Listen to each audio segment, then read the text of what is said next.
Okay, so we're gonna see. Let me explain first.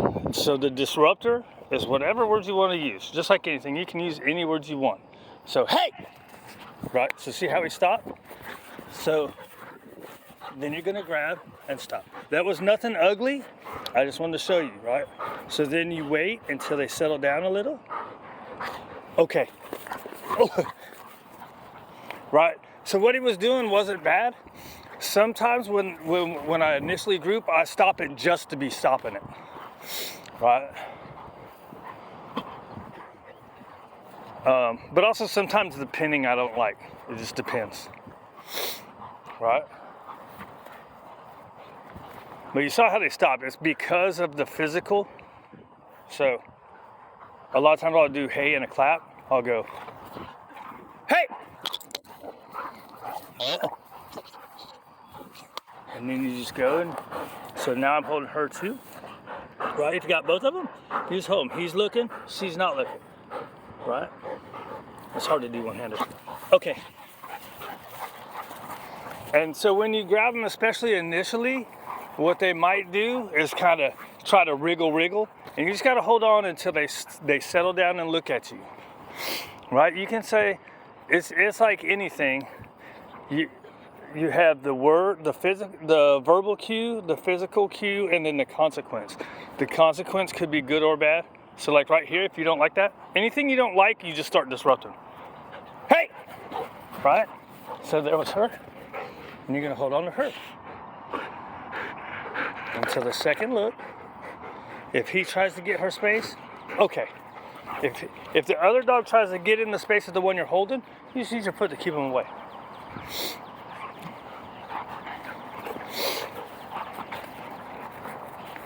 Right, so again, verbal cue doesn't mean anything until there's a physical cue, which is what they understand. We understand that was almost, I was gonna stop it.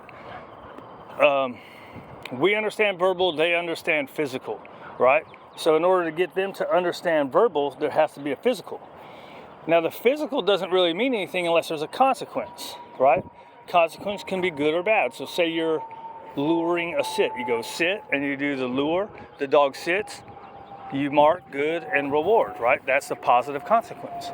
The negative consequence here of them being too crazy is play stops, right? Once they settle down a little bit, now I can let play go again, and then the play starting again is the positive reinforcement for them settling down, which is using the physical restraint, which is negative reinforcement, right? I'm adding pressure, and then when you settle down to how I want you to be, I let go. Letting go of the pressure is the positive reinforcement. Positive reinforcement sometimes is the simple fact of letting go of the negative reinforcement, right? Or I guess technically it would be the play would be the positive reinforcement. Letting go of the pressure would be the end of the negative reinforcement event. It's all a bunch of stupid crap.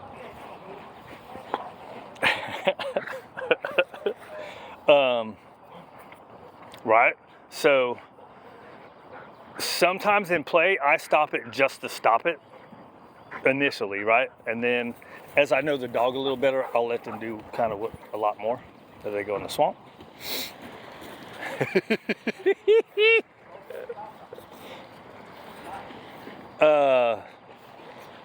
Right, so that's what it is. And so now that was super easy. I didn't have to really do a pursuit. The one time I sort of kind of did. I really didn't have to though, because they know it, right? They've been through it before. So it's going to be harder. You might have to pursue the dog, right? So I've had to go in the swamp before because I've done a hay and they run off. So when they run off from your hay, then you have to pursue them, right? And so you have to have a purpose when you pursue them, but you don't want to run. Now I've had to run a little bit, but it's because a dog went around the corner, so I ran to where they couldn't see me. Then, right, so then when there's the possibility of them seeing me, I was walking, and you walk like this, right? So say I would have done the hay, you walk like this. You walk firm with the purpose, and you go and you grab them, and you hold on to them wherever they are. So sometimes what I'll do is if they have a recall already and I do the hay or they know the hay, right? Then when I go get them, like if I had to come in, if I did the hay over there and I had to come over here and get one of these guys, I would take them all the way back to where I was, which is the, that's the go get. Like once you get an okay recall, in order to get them off leash, there's a method called the go get method, that when they blow off your recall, you go get them, take them back to where you were. So that's a negative consequence, right? I want to go and I want to lay down right here. No, dude, I called you from over there. Boom, you take it over there. A very mild one.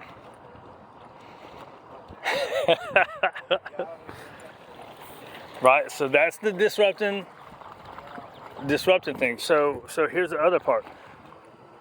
The puppy's acting crazy. The older dog corrects the puppy. The puppy doesn't listen to the older dog, right? And wants to go back. That's when you step in.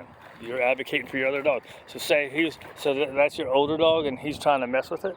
You would walk up and just get in between the middle of them and back them away. Ain't no big deal. Ain't no big deal, man. But you got to do it with a purpose. You can't be like, hey, get it, right?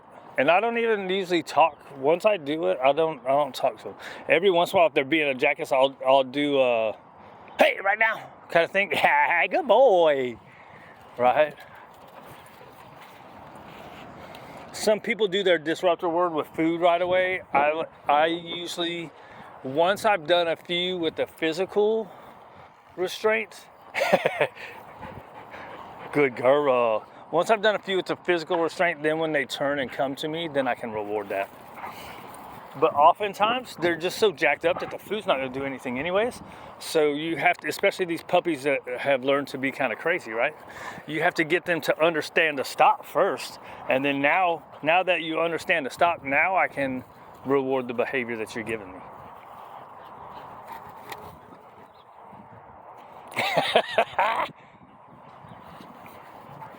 Right, so let's pretend that Charlie is the lab and this is the puppy, right? So the lab corrects the puppy and the puppy wants to go back. You would just come get in the middle of it, grab the puppy, and walk the puppy away.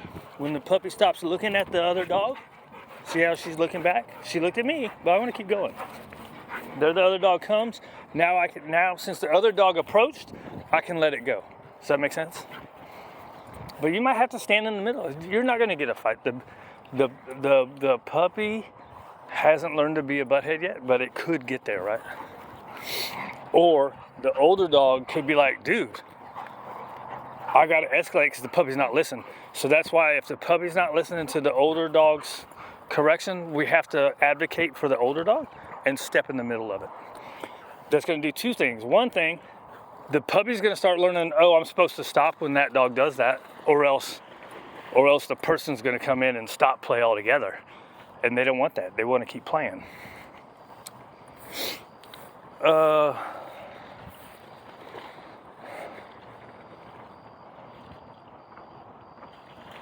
Right? And there's no, I would say in the situation that I'm talking about, there's no need for I have had to do that before because the dog's really not listening and they're just wilding out. Sometimes you have to be a little more firm, but it's a in the moment call. But pretty typically, you're just looking for the minimal restraint to stop the dog from acting crazy. More often than not, all you're doing is trying to hold it in place, and then the dog settles down, and then you can let him go back to play.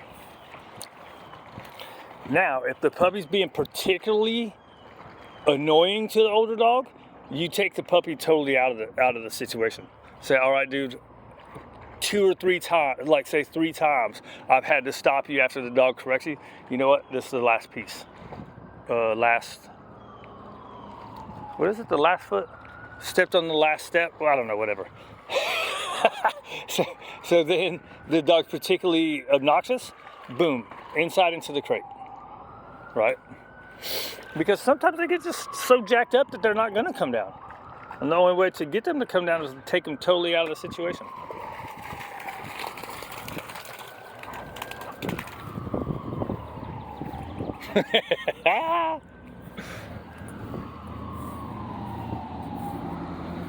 Right? Charlie! Yeah, good boy! Good boy.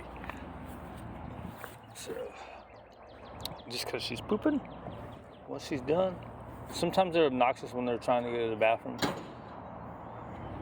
Let her go. Good girl. Alright, that's enough for this, right? I need music. That was actually pretty long. I thought that was going to be like a 5-minute.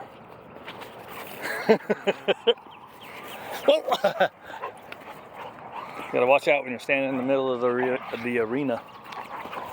Right, so, I mean, that's just play, dude.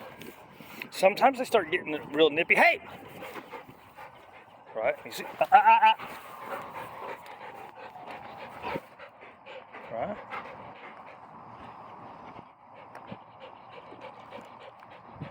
Okay. Right? So that's the other thing. If the hay, it doesn't matter which one. So say this one was being obnoxious, but this one wants to go back. Actually, I didn't do that over there though, did I? The play doesn't start again until you say okay. So say I'm kind of trying to correct this guy, right? If this one wants to start playing, no, you got to wait till this guy's done. Now, once this guy, the one that you're correcting, actually looks at you and you say, okay, then it's over. If this one totally leaves that one away until then, perfect. But if this one wants to approach that one while you're in the middle of the punishment event, then you have to keep this one away because that's not fair to this one.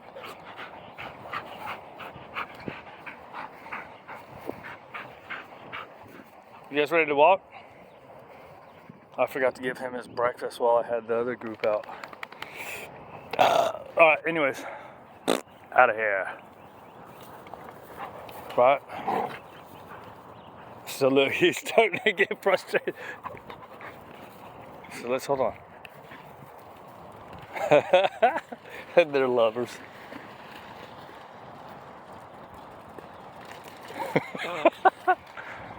Alright, anyways, we're out of here.